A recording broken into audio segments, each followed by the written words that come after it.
Have you ever been immersed in the exhilarating world of Helldivers 2, only to be abruptly pulled out by the infamous black screen error? Frustrating, isn't it? Well, today we've got some simple, step-by-step solutions up our sleeve to help you fix this issue and get back to the game. First off, take a look at your game files. You'll want to verify them through your gaming platform, whether that's Steam, Epic Games, or anything else.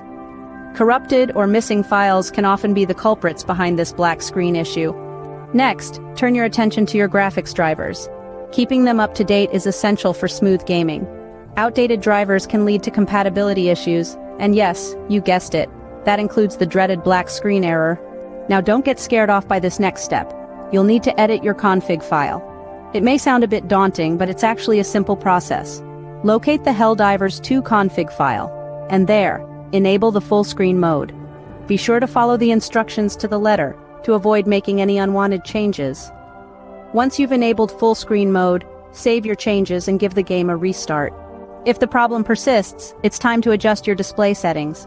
Incorrect settings can trigger the black screen error. Try different resolutions and refresh rates until you find the perfect configuration for your system. Last but not least, if you've tried everything and nothing seems to work, consider reinstalling the game.